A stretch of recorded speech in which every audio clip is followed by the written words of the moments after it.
Hi friends, welcome to Kavitamil Kitchen. இன்னைக்கு நம்ம பார்க்க போற ரெசிபி வந்து கடலை மிட்டாய் எப்படி செய்யறதுன்னு பார்க்க போறோம். இதுக்கு தேவையான பொருட்கள் மூணே பொருள் தான். நான் டிஸ்கிரிப்ஷன் பாக்ஸ்ல கொடுத்திருக்கேன். செக் பண்ணிக்கோங்க. இப்போ வாங்க எப்படி செய்யறதுன்னு பார்க்கலாம். ஃபர்ஸ்ட் ஒரு கடாயில நான் 1 கப் கடலை பருப்பு எடுத்துர்க்கேன். இத வந்து நல்லா வறுத்து எடுத்துக்கலாம். மீடியம் ஃப்ளேம்ல வச்சு வறுத்துக்கோங்க. கடலை பருப்பு கரிஞ்சிருச்சுனா நம்ம கடலை மிட்டாயில ஸ்மெல் வர ஆரம்பிக்கும். அதனால மீடியம் ஃப்ளேம்ல வச்சு இந்த மாதிரி வறுத்து எடுத்துக்கலாம். இப்போ கடலை பருப்பு ரெடி ஆயிடுச்சு. இப்போ இத ஒரு பிளேட்ல மாத்திட்டு ஆற வச்சிரலாம்.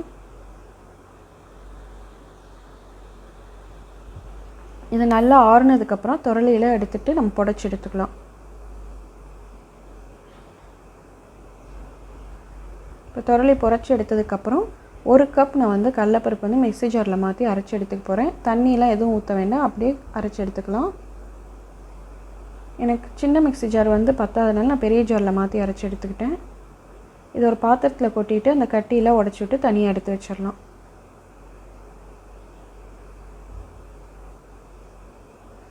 இது தனியா இருக்கட்டும். நம்ம இன்னொரு கடாய் எடுத்து எந்த கப்ல நிலக்கடலை பருப்பு எடுத்தோமோ அதே கப்ல வந்து மண்டை வெல்லம் 1 கப் எடுத்து நம்ம கிளறிக்கிட்டே இருங்க. மெல்ட் பண்ணனும். நீங்க நாட்டு சர்க்கரையும் கூட யூஸ் பண்ணலாம். கிளறும்போது உங்களுக்கு பிடிக்கிற மாதிரி தெரிஞ்சதுனா 1 டேபிள் ஸ்பூன் மட்டும் தண்ணி ஊத்திக்கோங்க. இப்போ எனக்கு லைட்டா பிடிச்சிருக்கனால 1 டேபிள் ஸ்பூன் மட்டும் தண்ணி ஊத்திக்கிறேன். மீடியம் ஃப்ளேம்ல வச்சு நல்லா கிளறிக்கிட்டே இருங்க. வெல்லம் வந்து நல்லா மெல்ட் ஆகி வரணும்.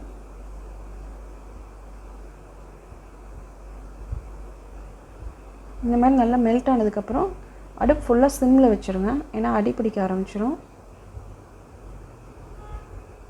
இது வந்து கிளறிக்கிட்டே இருக்கணும் 2 நிமிஷம். பாருங்க கலர் சேஞ்ச் ஆக ஆரம்பிக்குது.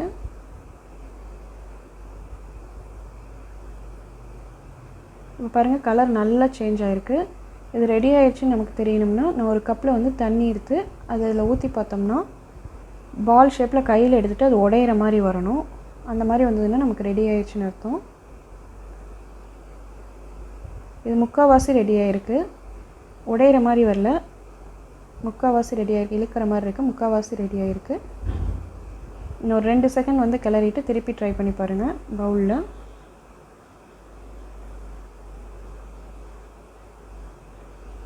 இப்போ பாருங்க உடையற மாதிரி இருக்கும்.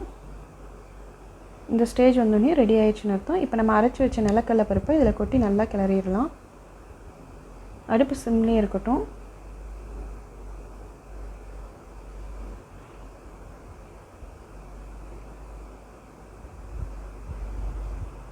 இந்த மாதிரி நல்லா கிளறிட்டே இருங்க.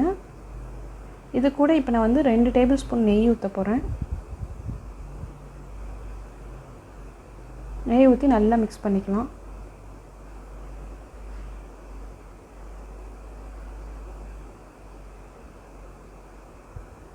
நல்லா mix ஆயி வந்துருச்சு. இப்போ இந்த ஸ்டேஜ்ல திருப்பி 2 டேபிள் ஸ்பூன் நெய் ஊத்திட்டு நல்லா mix பண்ணிட்டு ஒரு தட்டுல எடுத்து போட்டுறலாம். நான் அந்த தட்டுல வந்து நெய் தடவி வச்சிருக்கேன்.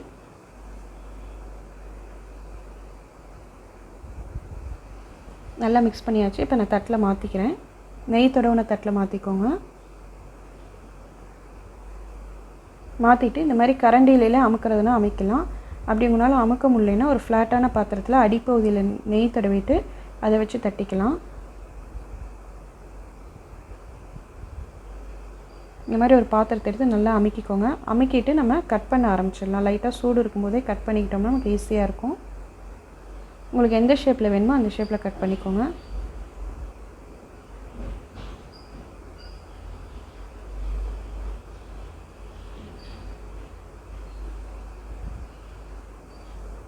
இந்த மாதிரி கட் பண்ணிட்டு நம்ம ஒரு 1/2 மணி நேரம் ஆற விட்டுறலாம். ஆறுனதுக்கு அப்புறம் தான் நமக்கு டேஸ்டா இருக்கும். இப்போ எடுத்தீங்கன்னா கொஞ்சம் கொல கொலன்னு தான் இருக்கும். ஒரு 1/2 மணி நேரம் கழிச்சு ஆறுனதுக்கு அப்புறம் பாருங்களே நம்ம கடலை மிட்டாய் சூப்பரா ரெடி ஆயிருச்சு. அவ்வளவுதான் फ्रेंड्स. வீட்ல ட்ரை பண்ணி பாருங்க. இந்த வீடியோ உங்களுக்கு பிடிச்சிருக்கும்னு நினைக்கிறேன். இந்த வீடியோ பிடிச்சிருந்தா லைக் பண்ணுங்க, கமெண்ட் பண்ணுங்க, Subscribe பண்ணுங்க फ्रेंड्स. Thank you.